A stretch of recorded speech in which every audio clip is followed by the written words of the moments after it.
네, 우리 5월부터 예레미야 큐티를 하고 있습니다.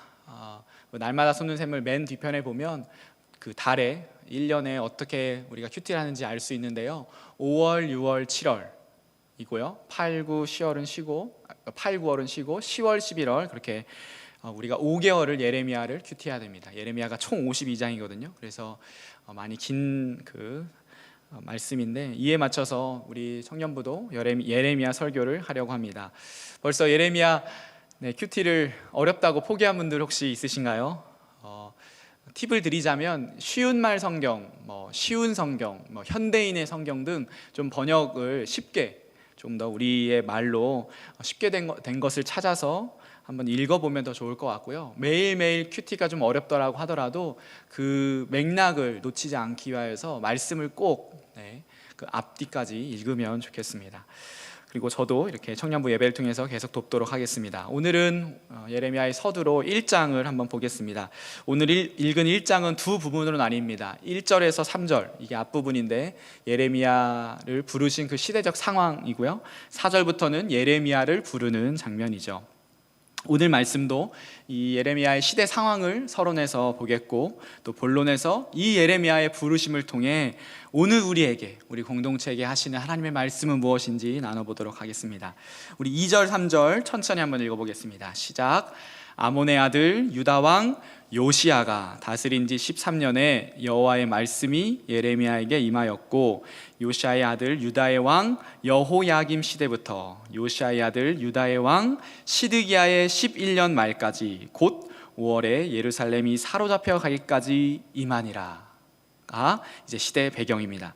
본문에는 지금 왕이 3명, 지금 노란색으로 색칠했죠. 요시야, 여호야김, 시드기야, 이렇게 3명이 등장합니다. 요시야의 아들이 여호야김이고요, 또 다른 아들이 시드기야이죠. 요시야의 아들 둘이 여호야김, 시드기야입니다. 이것만 봐도 우리가 사실 시대 배경을 벌써 알 수 있습니다. 예레미야 이 한 사람의 인생에서, 그렇죠, 한 3, 40년의 이 삶에서 총 3명의 왕이 지나갔다는 말은 이 왕들의 통치가 온전하지 않았다는 말이죠. 길지 않았다는 말입니다. 또한 요시야의 아들, 그리고 그 아들의 아들, 이렇게 보통은 왕권 국가에서는 진행이 돼야 하는데, 그렇지 않고 요시야의 아들이 등극했다가 또 다른 아들이 등극했다는 것 자체도 이 시대 상황을 우리가 볼 수 있다는 것입니다. 사실 2절 3절에는 나오지 않지만 이 안에 왕이 2명이나 더 들어 있습니다. 5 왕이 총 예레미야의 시대에 있었어요. 요시야, 여호야스, 여호야김, 여호야긴, 그리고 시드기야. 이것을 다 외울 필요는 없지만 그렇게 실제로는 5 왕이 통치했습니다.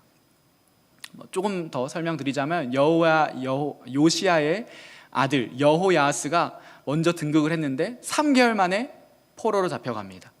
그래서 또 다른 아들 엘리야김, 그것을 이제 여호야김으로 이름을 바꾸는데, 여호야김이 왕이 됐지만 또 느부갓네살, 바벨론의 느부갓네살에게 잡혀가서 또 포로가 되고, 그 여호야김의 아들인 여호야긴, 열왕기하에는 고니야라고 적혀 있는데요, 그 여호야긴이 잠시 왕이 됐지만 또다시 느부갓네살에게 잡혀가요. 그래서 요시야의 3번째 아들인 시드기야가 마지막 남유다의 왕이 되었고, 시드기야는 두 눈이 뽑혀서 죽는, 그래서 남유다가 멸망하는 그 시대 상황이 바로 이 예레미야의 상황입니다. 이것을 세세하게 다 기억할 수는 없지만 우리가 알 수 있는 것은 이렇게 잠시만 살펴봐도 굉장히 암울한 시대라는 것입니다. 마치 우리나라로 치면 조선 말의 상황과 비슷한 거예요. 러시아, 청나라, 일본, 뭐가 있을까요? 영국, 미국, 이런 독일 등 세계의 그런 제국주의 그런 세력들이 조선 말에, 조선에 들어와서 막 해짓고 다녔잖아요. 지도자들은 갈팡질팡했고, 그것 때문에 우리 백성들은 약탈의 대상이 되었던 그런 상황들과 비슷한 그런 시대상을 지금 보고 있습니다. 이 시대, 이 한가운데를 지금 예레미야가 지나고 있는 것입니다. 이제 시대상을 좀 볼 수 있겠죠. 그래서 예레미야를 어떤 사람은 눈물의 선지자라고도 부르고, 또 비운의 선지자라고 부르기도 하고, 제가 좀 공부해 보니까 우울증 선지자라고 하는 분도 있더라고요.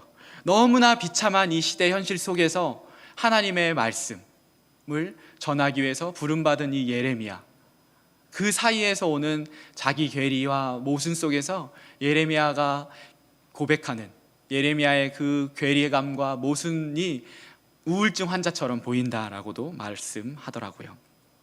실제로 예레미야는 총 52장으로 되어 있는데 그저 남유다의 멸망, 또 바벨론, 애굽의 멸망만 말한 것이 아니라 본인, 아까 말씀드렸던 예레미야 개인의 생각, 마음, 정서도 굉장히 솔직하게 기록이 되어 있습니다. 그래서 쭉 보시면서 우리가 여러 가지 방면으로 예레미야를 묵상할 수 있을 것입니다. 그런 예언서가 바로 예레미야입니다. 예언서, 선지서라고도 부르는 이 구약 성경은 총 5개의 대선지서, 12개의 소선지서 혹은 소예언서로 구성되어 있습니다.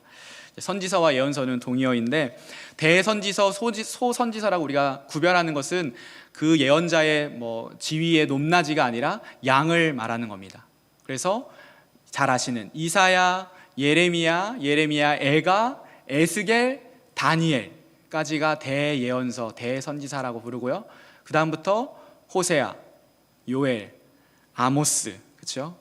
오바댜, 요가, 나훔이, 그렇죠? 해서 하박국, 스바냐, 학개, 스가랴, 말라기까지 12개의 예언서를 소예언서라고 부르는 거죠. 이렇게 총 19개의 예언서가 지금 구약 성경에 있습니다.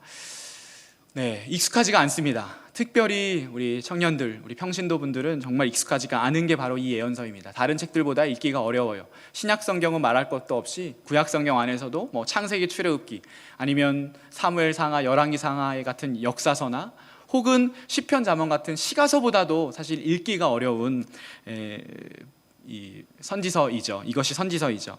역사적 배경 없이 읽다 보면은 그 흐름을 잡기가 좀 어렵고, 또 우리 지금 이제 5장까지 큐티하고 있는데 사실 반복되는 말씀처럼 보여요. 그래서 거기서 매일매일 묵상하면서 새로운 의미를 찾아내기가 쉽지는 않습니다. 그러나 여러분, 그러나 어렵지만 그냥 내버려 두기에는 너무나 아까운, 너무나 아쉬운 말씀이 바로 예언서라고 하는 것, 예레미야라고 하는 것을 여러분 기억하셔야겠습니다. 그래서 아까도 말씀드렸지만 함께 이 예레미야를 읽으면서 또 이렇게 공동체에서 말씀을 나누면서 예언서를 기록하신 그 주님의 그 마음을 발견하기를 바랍니다. 오늘은 또 1부, 2부 담임 목사님께서 예레미야 설교 또 하셨거든요. 그래서 그것도 우리가 함께 보면 좋겠습니다. 왜냐하면 쳇바퀴처럼 돌아가는 우리의 죄성이 이 선지서 안에서 고스란히 드러나 있기 때문입니다. 선지자를 통해서 하나님의 말씀도 부르짖음도 마찬가지입니다. 돌아오라, 회개하라. 그 안에 담겨있는 하나님의 사랑, 하나님의 공의가 우리 가운데 이 시대에도 여전히 동일하게 적용되어야 하고 필요하기 때문에 예언서는 그저 수천 년 전의 예언서가 아니라 오늘 우리에게도 하나님께서 동일하게 말씀하시는 예언서라는 그것을 기억하시면서 오늘 설교 제목은 예언자 나에게 말을 걸다입니다. 정확하게 표현하면 예레미야 나에게 말을 걸다이겠지만 우리가 예언자에 대해서 지금 보기 위하여서 제가 이렇게 제목을 정했는데요. 예언자 나에게 말을 걸다. 오늘 이 제목으로 오늘 예레미야를 부르신 그 부르심을 통해 오늘 우리를 부르신 그 하나님의 마음을 알기를 원합니다. 예언자 나에게 말을 걸다. 첫 번째는 우리는 모두 예언자라고 주님은 말씀하십니다. 우리 같이 한번 읽어볼까요? 시작. 우리는 모두 예언자입니다. 우리 5절 말씀입니다. 같이 읽겠습니다. 내가 너를 모태에 짓기 전에 너를 알았고 내가 배에서 나오기 전에 너를 성별하였고 너를 여러 나라의 선지자로 세웠노라 하시기로. 이렇게 주님은 예레미야를 태어나기도 전에, 우리 에베소서의 표현을 빌리자면 창세 전에 선택하셨고 구별하셔서, 거룩하게 구별하셔서 선지자, 예언자로 부르셨습니다. 예언자, 이 선지자의 정의를 먼저 좀 봐야겠죠. 예언자라는 한자 그대로는 풀이하면 미리 말하는 자이고, 선지자도 마찬가지입니다. 먼저 아는 자 해서 구약에서는, 우리 기독교 안에서는 동의어로 쓰고 있습니다.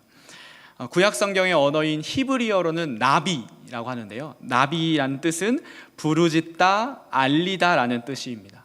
그래서 정리하면 구약 성경 예언자, 나비라는 말은 부르짖어서 알리는 자라고 할 수 있겠죠. 이제 우리는 청년이니까 조금 더 깊게 보자면 이것이 이제 헬라어로 오면 프로페테스라고 이제 쓰는데, 이것은 영어로 예언자를 뜻하는 프라핏의 이제 어원이 되는 거예요. 그렇게 지금 이제 진행이 되는 것입니다. 어쨌든 예언자의 역할은 하나님의 계획과 뜻을 사람들에게 전달하는 일, 그 일에 부름받은 자가 누구다? 예언자다라고 지금 말씀하고 있는 것이죠. 우리가 여기에서 하나 짚고 넘어갈 것이 있습니다. 저는 좀 이런 것들이 궁금했어요. 무엇이냐면 이 한국 문화 속에서 이 무속인과 점쟁이와 예언자의 구분이에요. 무당, 점술가 등 이런 사람들도 예언자적인 이 기능들을, 앞날을 예견하고 예측하는 일을 하는데, 그들과 구약 성경의 예언자, 성경이 말하는 예언자는 무엇이 다른가 하는 점이죠. 자칫하면 우리가 구약의 예언자들을 점쟁이, 무당, 점술가로 오해할 수 있거든요. 그것을 잠시 보도록 하겠습니다. 성경 예언자로서의 가장 큰 특징, 가장 큰 차이점은 무엇이냐면 누구의 영으로 예언하냐입니다. 성경은, 그리고 예언자는 분명하게 말씀하십니다. 하나님의 영이 임하시니, 주님의 영이 임하시니, 혹은 주님께서 말씀하시니 라고 시작하죠. 세상에 다른 영이 아니라 하나님의 영이 임하여 말하는 자가 예언자라고 이야기합니다. 더 나아가면 하나님의 영이 임하여서, 잘 들어보십시오, 내년에 무슨 일이 일어날 것이고 앞으로 어떻게 될 것이냐는 이런 미래를 예측하는 사람이 예언자일까요? 그렇지 않습니다. 앞으로 멸망할 것이라는 말 속에는 단순한 미래 예측 혹은 미래 예측으로 그 사람을 이 점쟁이인 나, 예언자인 나의 역량 아래 올가매는 그런 의도가 있는 것이 아닙니다. 그것이 아니라 하나님의 뜻을 선포하여 그들의 지금의 삶, 현재의 삶을 돌이키게 하는 것이 목적입니다. 단순히 미래를 예측해서 몇 날 몇 시에 그런 일이 일어날 거야, 그래서 그 사람을 영적으로 올가매는 게 예언자의 역할이 아니라, 그것은 오히려 점쟁이가 하는 짓이고, 예언자는 무엇이에요? 그 외침을 통하여서 나의 삶을, 백성의 삶을, 공동체의 삶을 돌아오게 하는 역할을 한다는 것이죠. 이것이 구약 성경이 말하는 예언자입니다.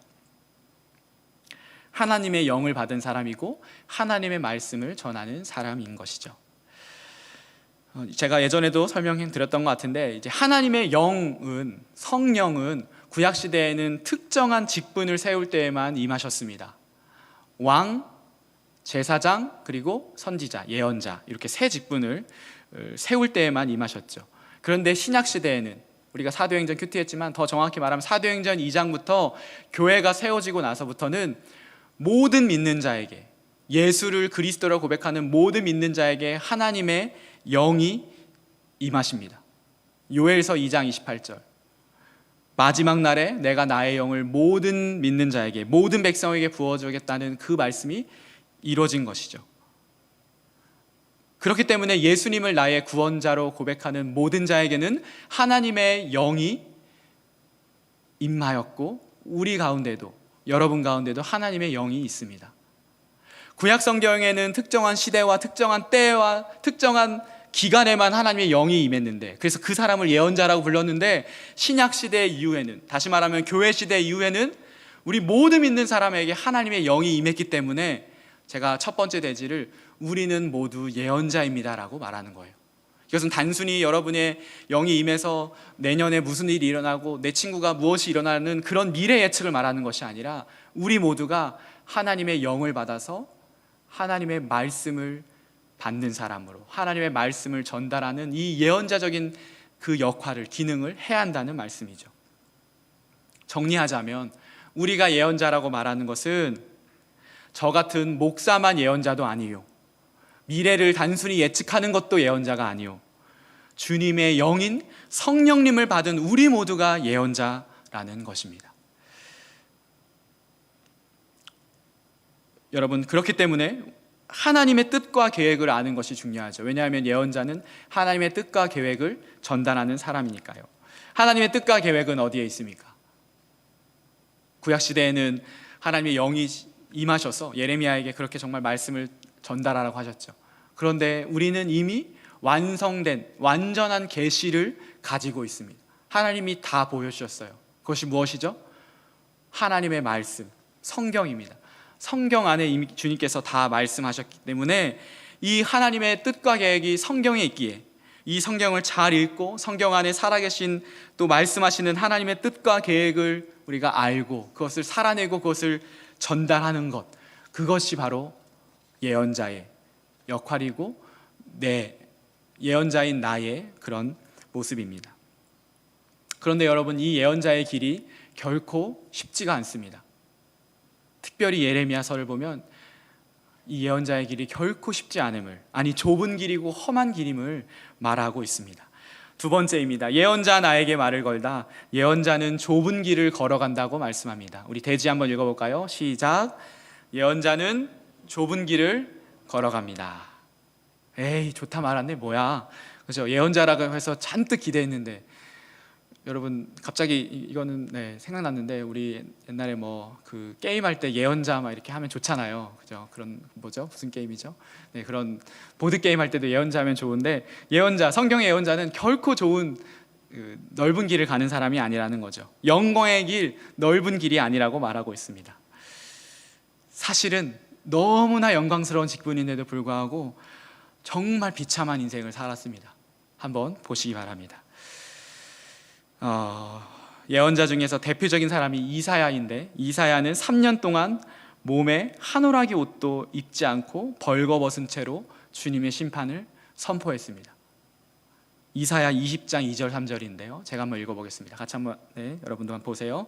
그때 여호와께서 아모스의 아들 이사야에게 말씀하여 이르시되, 갈지어다 내 허리에서 배를 끄르고 내 발에서 신을 벗을지니라 하시매 그가 그대로 하여 벗은 몸과 벗은 발로 다니니라. 여호와께서 이르시되, 나의 종 이사야가 몇 년 동안? 3년 동안 벗은 몸과 벗은 발로 다니며.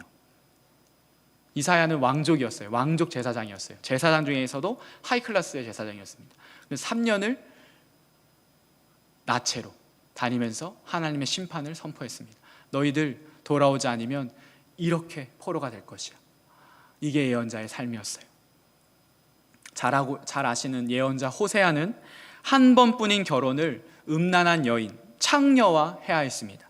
호세아 1장 2절입니다. 제가 읽습니다. 여호와께서 처음 호세아에게 말씀하실 때 여호와께서 호세아에게 이르시되, 너는 가서 음란한 여자를 맞이하여 음란한 자식들을 낳으라. 이 나라가 여호와를 떠나 크게 음란함이니라. 계속해서 우상 숭배하고 있는 북이스라엘 백성들에게 향한 하나님의 메시지죠. 너희가 여호와 하나님만 바라보는 것이 아니라 바람을 피고 그렇게 거룩함이 아닌 음란함으로 살아가고 있다고, 그것을 보여주기 위해서 호세아에게 음란한 여인과 결혼하라고 얘기했습니다. 오늘 예레미야는 어떨까요? 예레미야는 밭을 가는 그 소의 멍에를 들고 다녀야 했습니다. 27장 2절은 이렇게 기록합니다. 여호와께서 이와 같이 내게 말씀하시되, 너는 줄과 멍에를 만들어 내 목에 걸고. 이것이 예언자의 삶이었습니다. 이것을 상징 예언이라고 하는데, 단순히 말로만 전하는 것이 아니라 사람들에게 보여주는 것이죠. 너희들 지금 돌아오지 않으면, 너희들 이 심판의 메시지를 멀리하면 포로가 되어서 이 멍에를 들고 그렇게 노예가 돼서 살아갈 거야. 이사야도 호세아도 그렇게 외쳤습니다. 우리가 사도행전 큐티를 했지만 사도행전에서도 결코 호락호락하지 않는 삶을 살았었죠. 계속해서 핍박과 박해가 있었습니다. 아니, 수천 년의 교회 역사 가운데 사실 꽃길을 걸었던 성도들은 많지 않습니다. 이 하나님의 말씀을 받고 그렇게 해야 하는 이 예언자들의 삶을 생각해 보십시오. 예레미야는 길 가다가 사람들에게 맞았고요, 감옥에 갇혔고요, 사람들의 온갖 조롱과 심지어 살해 위협까지 받았습니다. 그렇게 삶을 살아갔습니다. 너무나 좁은 길이며 험한 길을 걸어갔죠. 동력자라도 있었을까요? 예레미야는 혼자였습니다. 왜냐하면 그 외에는, 예레미야 외에는 다 거짓 예언자들 뿐이었기 때문입니다. 거짓 예언자들은 이렇게 말했습니다. 야, 여기가 예루살렘이야. 여기에 무엇이 있어? 성전이 있어. 하나님의 영이 임재하는 성전. 어떻게 예루살렘이 멸망할 수가 있어? 하나님이 이렇게 살아계신데 어떻게 성전이 무너질 수 있어? 겁내지 마십시오. 여러분에겐 평강만 있습니다 라고 거짓 예언자들이 외쳤습니다. 그럴 때에 참 선지자인 예레미야 혼자 여러분 돌아오십시오, 여러분 회개하십시오 라고 외쳤던 것이죠. 사람들은 누구의 말을 들었을까요? 우리의 마음을 달콤하게 하는 그 거짓 예언자들의 말을 들었습니다. 그러나 어떤 예언이 성취됐죠? 예레미야 예언이 성취되었죠. 얼마나 고독하고 얼마나 비참한 예언자의 인생입니까? 그래서 예레미야는 하나님께 이렇게 토로합니다. 주님, 이럴 거면 왜 나를 태어나게 하셨습니까? 나를 저주하지 그러셨어요. 그냥 내가 태어난 어머니 뱃속에서 태어난 날에 나를 저주하셔서 내가 그냥 죽어버렸으면 참 좋았을 텐데. 20장 14절입니다. 여러분 한번 보십시오. 내 생일이 저주를 받았다면, 나의 어머니가 나를 낳던 날이 복이 없었다면, 나의 아버지에게 소식을 전하여 이르기를 당신이 등남하였다 하여 아버지를 즐겁게 하던 자가 저주를 받았다면. 이것이 예레미야의 자기 안에 있는 고뇌와 자기 모순이었습니다. 만국의 현실을 목도하며 돌아오지 않는 그들 앞에 절망하며 자기 현실에 비참해하며 눈물의 선지자로 살아가는, 이것이 예레미야의 길이었고 하나님의 말씀으로 이 세상을 살아가야 하는 저와 여러분의 길이기도 합니다.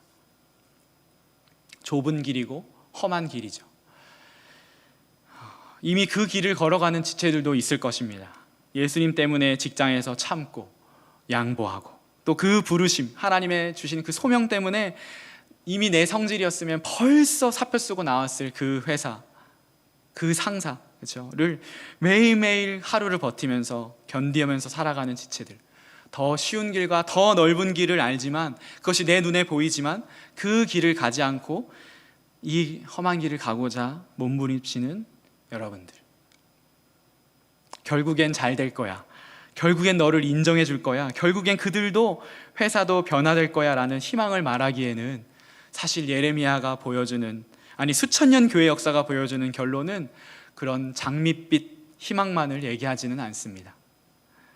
좁은 길로 가면 결국 넓은 길이 나올 거라는 그런 소망은 사실 교회가 말하는, 성경이 말하는 소망이 아닙니다. 그것을 기대하다가는 제풀에 지치고 여러분 말 것입니다. 어떻게 해야 할까요? 이 좁은 길을 예언자로 우리를 부르셨는데 우리가 어떻게 걸어가야 할까요? 세 번째입니다. 예언자 나에게 말을 걸다. 세 번째로, 이 길은 사명과 은혜로 걸어갈 수 있습니다. 우리 같이 한번 고백해 볼까요? 시작. 이 길은 사명과 은혜로 걸어갈 수 있습니다. 그럼에도 이 꿋꿋이 이 길을 걸어가는 사람들이 있습니다. 미련하게 또 어리석게도 이 길을 가는 사람들이 수천 년 동안 있어 왔고 오늘도 그 길을 걸어가고, 우리 옆에 우리 공동체, 우리 지체들과 우리의 믿음의 선배들이 그 길을 걸어가고 계십니다. 어떤 마음과 어떤 믿음으로 이 길을 걸어가고 있을까요? 오늘 본문 8절에서 이렇게 얘기합니다. 같이 읽겠습니다. 시작. 너는 그들 때문에 두려워하지 말라. 내가 너와 함께하여 너를 구원하리라. 나 여호와의 말이니라 하시고. 주님이 함께 하신다는 은혜, 그래서 너를 지켜주신다는 이 확신을 가지고 이 길을 걸어가는 것이죠. 그래서 10절에는 이렇게 얘기합니다. 보라, 내가 오늘 너를 여러 나라와 여러 왕국 위에 세워 내가 그것을 뽑고 파괴하고 파멸하고 넘어뜨리며 건설하고 심게 하였느니라 하시니라. 사명인 거죠. 그 하나님이 함께 하신다는 그 은혜 안에서 이 사명을 붙잡고 하루하루 살아가는 것, 이 좁은 길과 험한 길을, 예수의 길을, 십자가의 길을 걸어가는 것, 그것을 우리에게 말씀하고 있는 것입니다. 그렇기 때문에 이 길만이 생명의 길이기에 돌이키지 않는 것이죠. 그래서 예레미야는 아까 자신의 생일을 저주하던 그 본문에서 동시에 이렇게 고백합니다. 예레미야 20장 9절입니다. 같이 한번 천천히 읽어볼까요? 시작. 내가 다시는 여호와를 선포하지 아니하며 그의 이름으로 말하지 아니하리라 하면, 그다음에요, 나의 마음이 불붙는 것 같아서 골수에 사무치니 답답하여 견딜 수 없나이다. 돌아오지 않는 백성들, 나의 삶도 전혀 변화되지 않고 이 삶을 더 이상 견딜 수 없어 살아갈 수 없으니 하나님, 내가 입을 닫겠습니다. 하나님, 나에게 말씀하지 마십시오 라고 입을 닫았습니다. 그런데 뭐라고 했어요? 하나님께서 주시는 그 마음, 불붙는 마음, 그 열정이 하나님의 말씀을 선포하지 않으면, 이 길을 걸어가지 않으면 안 되는, 이 좁은 길을 걸어가지 하면 안 되는 그 하나님께서 주시는 마음이 이 사명의 길을 걸어가게 합니다 라고 지금 고백하고 있는 것입니다. 기억하십시오. 내 힘으로 살아가는 것이 아닙니다. 주님이 주신 은혜로 이 사명의 길을 걸어가는 것입니다. 예레미야 5장 1절, 큐티했지만 같이 보겠습니다. 5장 1절입니다. 너희는 예루살렘 거리로 빨리 다니며 그 넓은 거리에서 찾아보고 알라. 너희가 만일 정의를 행하며 진리를 구하는 자를 한 사람이라도 찾으면 내가 이 성읍을 용서하리라. 이것이 오늘 말씀의 결론입니다. 한 사람. 주님은 오늘도 한 사람을 찾으십니다. 정의를 행하고 진리를 구하는 한 사람. 좁은 길, 험한 길, 그 예언자의 삶을 살아가는 그 길을 걸어가는, 예수 그리스도를 닮아가는 그 길을 걸어가는 한 사람. 좁은 길을 지나면 넓은 길이 펼쳐질 거야 라고 하는 그 희망이 아니라, 이 사망의 음침한 골짜기를 내가 걸어가도 주님이 나와 함께 하시기에 걸어갈 수 있고, 그래서 그 말씀을 나의 소망을 삼아서 오늘을 걸어가는, 이 시대를 살아가는 한 사람, 그 사람을 주님께서 부르시고 그 공동체를 오늘도 찾으십니다. 바라기는, 기도하기는 제가, 여러분이, 우리 공동체가 하나님이 찾으시는 그 예언자적인 사명을 가지고 그 길을, 그 좁은 길을 걸어가는 저와 여러분, 우리 공동체 되기를 예수님의 이름으로 축복합니다. 아멘. 우리 함께 찬양, 예수의 길 찬양하겠습니다.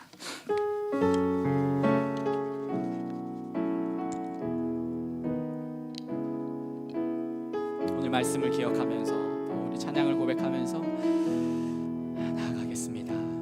안개 속에서 주님을 보내 아무도 없을 것 같던 그곳에서 손 내미셔서 나를 붙드네. 길 잃고 쓰러져 가던 그곳에서, 한 번 더 고백합시다. 안개 속에서 주님을 보내 아무도 없을 것 같던 그곳에서 손 내미셔서 나를 붙드네. 길 잃고 쓰러져 가던 그곳에서 주 말씀하시네. 내 손 잡으라고. 내가 곧 길이요 진리 생명이니 나 그 길을 보내. 주 예비하신 곳 다른 길로 돌아서지 않으리. 예수의 길 그 좁은 길 나는 건네. 주 손잡고 그 무엇도 두렵지 않네. 주님 주신 약속 내게 있으니 세상의 길 그 험한 길 승리하네. 성령으로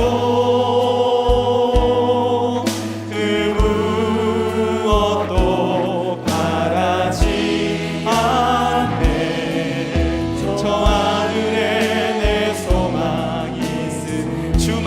말씀하시네 내 손잡으라고 말씀하시네 내 손잡으라고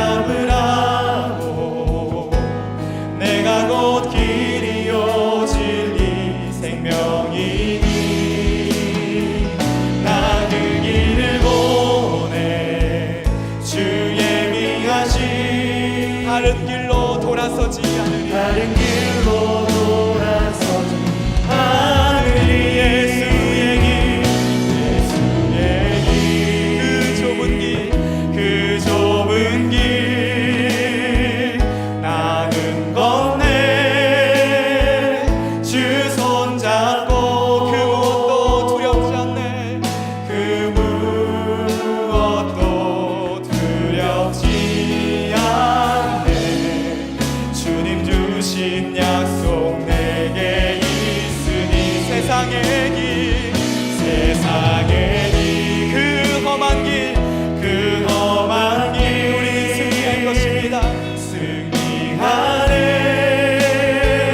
성령으로 그 무엇도 알아지 않네 저 하늘에 내 소망이 있으니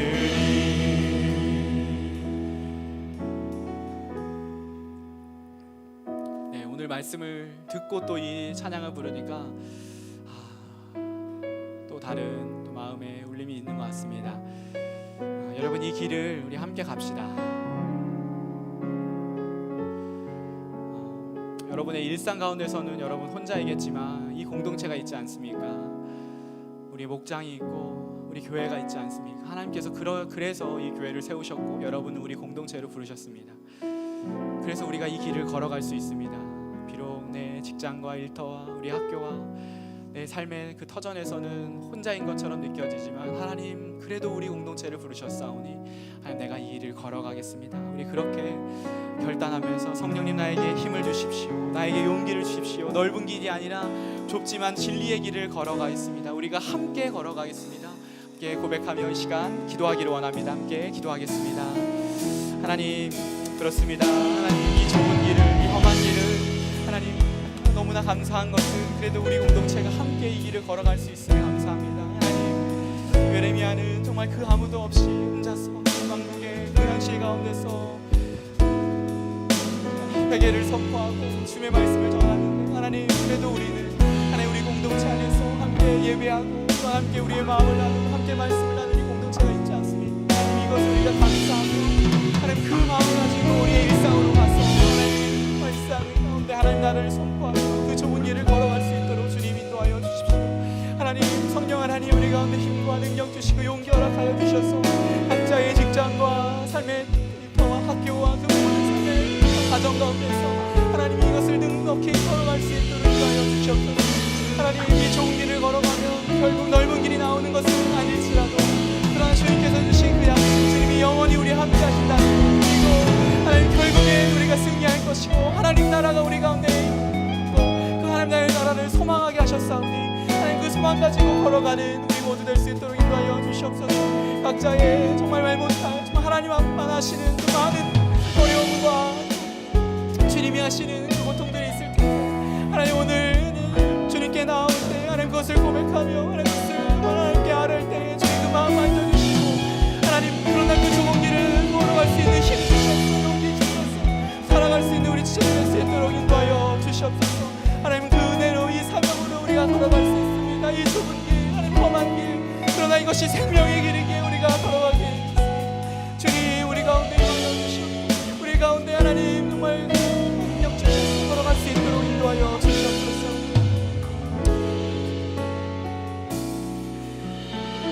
우리 공동체를 위해서 기도합시다. 우리 옆에 있는 지체들 또 여러분의 목장 목원들을 위해서 기도합시다.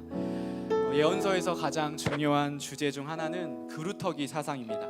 그루터기 다 무너지고 다 뽑혀가고 다 떠나가지만 하나님께서는 그루터기 남은 자 그를 남기셔서 그들을 통해 회복해 하시고 당신의 나라를 세워가십니다. 우리 목장이 우리 청년부가 그 그루터기입니다.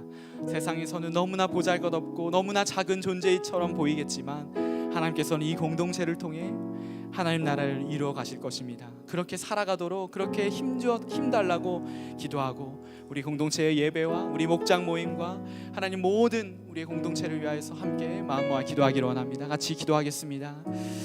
하나님 감사합니다. 우리 공동체를 위하여서, 우리 목원들을 위하여서, 우리 옆에 있는 지체들을 위하여서 기도합니다. 하나님, 돌이키지 않는 그들이었지만, 그래서 하나님의 그 언약 백성, 그 나라가 무너졌지만, 그러나 하나님께서는 포기하지 않으시고 하나님의 그 약속을, 그 언약을 신실하게 지켜나가셨습니다. 하나님께 올바로 선 그 한 사람을 통하여서 주님께서는 당신의 말씀을 계속해서 갱신하시고, 또 우리 마음 가운데 새 언약을 주셔서 주님의 성령이 말미암아, 또한 예수 그리스도 말미암아 새로운 백성들을 창조하시고, 그렇게 하나님 우리를 이끌어 가실 것을 소망합니다. 우리가 이 땅의 그루터기고 남은 자입니다. 하나님, 진리와 공의를, 하나님의 진리를 찾고 공의를 찾으며 그 공의를 살아갈 한 사람을 찾으시라고 말씀하셨는데, 하나님 우리가, 우리 공동체가 그 한 사람 되기를 원합니다.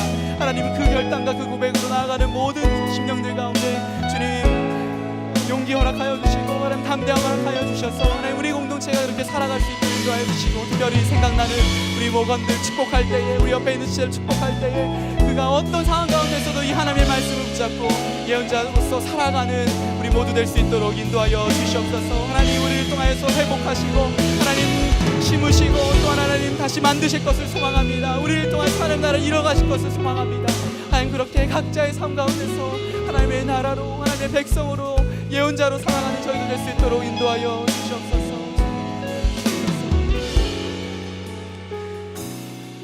우리 교회를 위하여서 기도합시다. 오늘은 또 스승의 주일이기도 해서 우리 교육 목자들을 위해서 좀 기도하면 좋겠습니다. 혹시 여러분의 선생님들이, 중고등부나 유년초등부 때 선생님들이 아직 섬기고 계시는 분이 있다면 그분들을 위해서 기도하면 좀 특별한 순서가 될 것 같고요. 지금 유아부부터 중고등부까지 약 100여 명의 선생님들이 다음 세대들을 말씀으로 또 기도로 양육하고 있습니다. 여러분들 느끼겠지만 청년부가 튼튼하려면 다음 세대가 튼튼해야 합니다. 우리의 사랑, 우리의 기도, 우리의 섬김이 청년 때부터 다음 세대에게 흘러가야겠죠. 지금 청년들도 약 6명, 7명의 우리 지체들이 교육 목자로 섬기고 있습니다. 또 여러분에게 하나님께서 마음 주시면 또 섬기면 좋겠습니다. 우리 다음 세대, 우리 교육 목자들을 위하여서 함께 마음 다해서 기도하기를 원합니다. 같이 기도하겠습니다. 하나님 감사합니다. 이 시간 우리 다음 세대, 특별히 교육 목자들을 위해서 기도합니다. 하나님께서 정말 귀한 직분 허락하여 주셔서 하나님이 우리 믿음의 다음 세대들을 양육하고 말씀으로 하나님 키우고, 또 기도로 하나님 세우는 귀한 직분 허락하여 주셔서 지금까지 하나님 이렇게 하나님 인도하셨습니다. 우리 청년들도 하나님의 그 선생님들의 수고와 기도와 헌신과 그 섬김으로 인하여서 이 자리에 있음을 우리가 기억합니다. 그렇기에 하나님, 우리가 교육 목자를 위해 기도하고 하나님 목자에게 영육간의 강건함과 힘 더하여 주시고, 하나님 우리 영원교회 다음 세대들이 하나님 말씀으로 잘 양육되어지고, 특별히 코로나 가운데 하나님 여러 가지로 많은 제약들이 있는 이때에 하나님 앞에 온전하게 서는 귀한 교육부 될 수 있도록 인도하여 주시옵소서. 하나님, 우리 다음 세대들을 위해서 하나님 기도하고 또 헌신하는 목자들이 있습니다. 우리 주민, 또 하나님 우리 민지 하나님 함께하여 주시고, 또 친구 하나님께서 붙잡아 주시고, 온자매 또 현우 형제 하나님께서 함께하여 주셔서 하나님 그 마음을 허락하여 주셨고, 하나님 교육 목자로 헌신하고 있습니다. 하나님 그 마음 하나님 주시고 힘 주시고, 하나님 생명 담고 하나님 주셔서 그 모든 것을 잘 감당할 수 있는 하나님 되어 주시옵소서.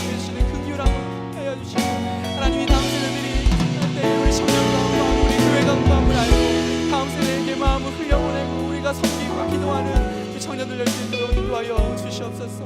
주님, 온전하게 우리 손으로 붙잡아 주시옵소서. 주님, 함께하여 주시옵소서. 하나님 아버지 감사합니다. 예수의 길, 그 험한 길을, 그 좁은 길을 묵묵히 걸어가는 우리의 다음 우리의 선배들이 있었고, 또 그 길을 우리가 걸어갈 것이고 우리의 다음 세대들이 또한 걸어갈 것입니다.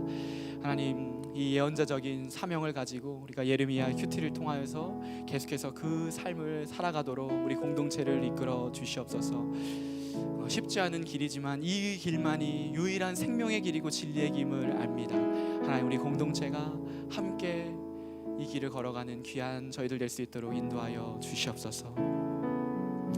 이제는 주 예수 그리스도의 은혜와 하나님의 사랑과 성령 하나님의 교통 교제하심이 예수의 길, 그 좁은 길을 묵묵히 걸어가기로 결단하며 또 그것을 위하여서 중보하기로 결단하는 우리 모든 청년부 지체들 머리 위에 이제로부터 영원까지 함께 하시기를 주 예수 그리스도의 이름으로 축복 기도합니다.